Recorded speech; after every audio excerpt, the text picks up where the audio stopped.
రుణమాఫీ చేయడంలో కాంగ్రెస్ ప్రభుత్వం పూర్తిగా విఫలమైందన్నారు మాజీ మంత్రి వేముల ప్రశాంత్ రెడ్డి.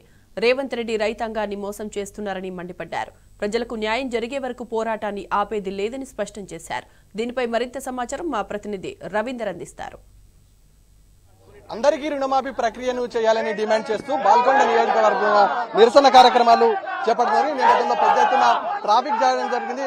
మాజీ మంత్రి బాల్కొండ ఎమ్మెల్యే వేముల ప్రశాంత్ రెడ్డి సారథ్యంలో ఇటు హైవే నంబర్ 63 దగ్గర రైతులతో కలిసి ధర్నా నిర్వహించడం, భారీ మొత్తంలో ఆర్మూర్ టు వరంగల్ వెళ్లే హైవే పూర్తిగా దిగ్బంధమైంది. రైతులకు రేవంత్ రెడ్డి సర్కార్ ఇచ్చిన హామీలను తక్షణమే అమలు చేయాలని డిమాండ్ చేస్తూ రైతు వ్యతిరేక విధానాలను వైఖరికి నిరసనగా ఇవాళ రైతులు ఆగ్రహం వ్యక్తం చేస్తున్నారు. బాల్కొండ నియోజకవర్గం వ్యాప్తంగా రైతులతో మనతో పాటు మాట్లాడడానికి బాల్కొండ శాసనసభ్యులు మాజీ మంత్రి వేముల ప్రశాంత్ రెడ్డి గారు ఉన్నారు. ఈ ధర్నా కార్యక్రమానికి సంపూర్ణ మద్దతు ఇవ్వడం జరిగింది. రైతులు పెద్ద ఎత్తున రావడం జరిగింది. మనతో పాటు మాట్లాడడానికి ప్రశాంత్ రెడ్డి గారు ఉన్నారు.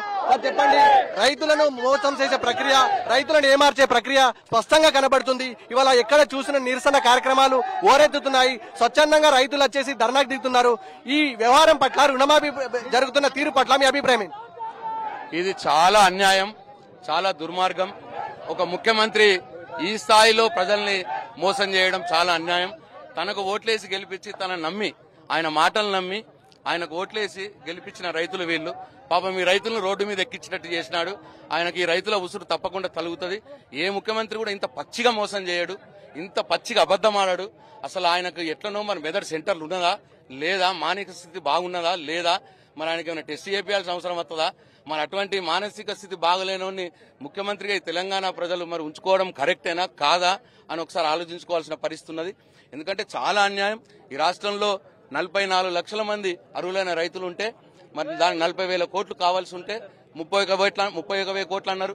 తర్వాత 25,000 కోట్లు బడ్జెట్లో పెట్టిరు. తర్వాత ఇప్పుడు లాస్ట్కు చేసింది 17,900 కోట్లు. 40,000 కోట్లకు గాను 17,900 కోట్లు చేసినారు. అంటే సగం కూడా చేయలేదు. అట్లనే నిజామాబాద్ ఉమ్మడి జిల్లాలో ఇంకా 2,04,000 మందికి రావాలి రైతు రుణమాఫీ. అర్హులైన రైతులే, కుటుంబానికి ఒక్కళ్ళని తీసుకున్న ఉమ్మడి నిజామాబాద్ కామారెడ్డి జిల్లాల్లో 2,04,000 మందికి రుణమాఫీ కావాలి. ఇంకా మా బాల్కొండ నియోజకవర్గంలో మొత్తం 47,070 మంది ఉంటే 15,800 మందికి మాత్రమే అయింది. ఇంకా 31,221 మందికి ఇంకా రుణమాఫీ జరగాలి. ఈ 31,200 మంది మా బాల్కొండ రైతన్నలు ఏం పాపం చేసిరండి? ఆయన నమ్మి ఓట్లేసినందుకు ఆయన శిక్ష వేసుడా ఈ రైతులకు? ఎందుకు రోడ్డు మీదకి ఎక్కాలి రైతు? ఎందుకు కలెక్టర్ ఆఫీస్ చుట్టూ తిరగాలి? ఎందుకు మళ్ళా రానోళ్ళు తహసీల్ ఆఫీస్ చుట్టూ పోవాలి? ఎందుకు పేపర్లు పట్టుకొని బిచ్చగాల తిరగాలి, కాళ్ళ తిరగాలి? ఎందుకు తిరగాలి రైతులు? బిచ్చగాడి నువ్వు ఆ రోజు నాకు ఓట్లేయండి, మీకు 2 లక్షల రుణమాఫీ చేస్తా అని బిచ్చమడుక్కున్నావు నువ్వు ఇవాళ రుణమాఫీ చేయాలి. కానీ రైతుల్ని వాళ్ళ భిక్షగాలుగా మారుస్తున్నాడు. రైతుల ఉసురు తలుగుతుంది రేవంత్ రెడ్డికి. అట్లనే ఊరూర తిరిగి దేవుళ్ల పేరు మీద ఒట్టు పెట్టిండు. ఆ దేవుళ్ళు కూడా మరి నేను మొక్కినాం, ఇప్పుడు ఆ ఫ్లెక్సీ పెట్టిరు మా వాళ్ళు. మరి దేవుళ్ల పేరు మీద ఒట్లు పెట్టి రైతులకు పోట్లు పొడిచిండు ముఖ్యమంత్రి. దేవుళ్లారా, రేవంత్ రెడ్డి చేసిన పాపానికి మాకు తెలంగాణ ప్రజలకు శాపం పెట్టొద్దు అని చెప్పి దేవుళ్ళని కోరుతారు. 10 సంవత్సరాల్లో ఎప్పుడు కూడా ఇలాంటి పరిస్థితి ఉండేది కాదు. రైతులకు కడుపులో పెట్టుకొని చూసుకుంది బీఆర్ఎస్ గవర్నమెంట్. ఓవరాల్ గా ఇవాళ రైతాంగం అంతా బాధపడుతుంది. ఒక పక్క ఎరువులు, విత్తనాలు, అదేవిధంగా ఇతర మౌలిక సదుపాయాలు కల్పించడంలో పూర్తి స్థాయిలో విఫలమైంది. నిన్న ఏమనంటే భౌతిక దాడులకు దిగుతున్నారు, హరీష్ రావు గారు లాంటి ఇళ్లపై దాడి చేస్తున్నారు. ఈ వ్యవహారం ఓవరాల్ గా చూస్తే ప్రభుత్వము తప్పించుకునే ప్రయత్నం చేసి ఇష్యూను డైవర్ట్ చేసినట్టుగా స్పష్టంగా కనబడుతుంది. ఏమంటారు?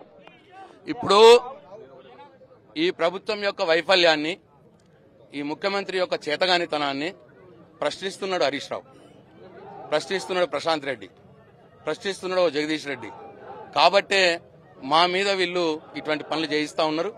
నిన్న హరీష్ రావు గారి క్యాంప్ ఆఫీస్ మీద కాంగ్రెస్ పార్టీ కార్యకర్తలు తాగి ఏదో తెల్లందాకా పోయినారు. దినంలో వచ్చే ధైర్యం ఎవరికి లేదు. దినంలో వస్తే మేము కూడా ఊకోము, మాకేం గాజులేసుకొని కూర్చోలేము. మేము కూడా తప్పదాగి రాత్రిపూట 4 పోయినారు.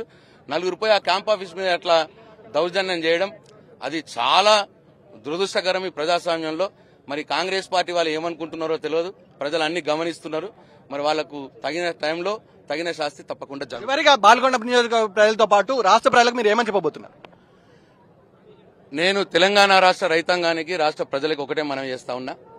ఈ ముఖ్యమంత్రి రేవంత్ రెడ్డి కాంగ్రెస్ ప్రభుత్వం మీద ఒత్తిడి పెంచితే గాని ఈ రాష్ట్ర ప్రభుత్వం వినదు. కాబట్టి తప్పకుండా మీరు ఎక్కడికక్కడ గ్రామాల్లో మండలాల్లో మీరు రైతుల పక్షాన ఉండటానికి టీఆర్ఎస్ పార్టీ కార్యకర్తలు సిద్ధంగా ఉన్నాం.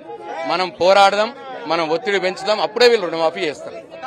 రైతులందరూ ఎవరు కూడా ఐదార్యపడద్దు. రైతులు వైపు ఇవాళ పార్టీలు ముందుండడం జరుగుతుంది. రైతుకు ఎలాంటి ఇబ్బంది కలగకుండా ఈపాటికే బీఆర్ఎస్ పార్టీ సంసిద్ధం చేయడం జరిగింది. మొత్తానికి రైతుల రక్షణ కోసం నిలవడం జరుగుతుంది. ఎవరైతే రుణమాఫీ జరగలేదో ఆ రైతులంతా సంఘటితం కావాలి. ఎట్టి పరిస్థితుల్లో ఈ ప్రభుత్వం పైన నిలదీసి రైతు రుణమాఫీ అయ్యేంత వరకు ముందుండి పోరాడాలని బాల్కొండకు సంబంధించిన ఎమ్మెల్యే మాజీ మంత్రి వేముల ప్రశాంత్ రెడ్డి చెప్పడం జరుగుతుంది. ఈ నేపథ్యంలో భారీగా ట్రాఫిక్ స్తంభించింది. ఇటు నిజామాబాద్ నుంచి వచ్చే ఆర్మూర్ నుంచి అదేవిధంగా వరంగల్ వెళ్లే హైవేపై పూర్తి స్థాయి దిగ్బంధమైందని చెప్పొచ్చు. రైతుల ఆగ్రహానికి ప్రభుత్వం గురికాక తప్పదని హెచ్చరికలు జారీ చేస్తున్నారు. Vote studio.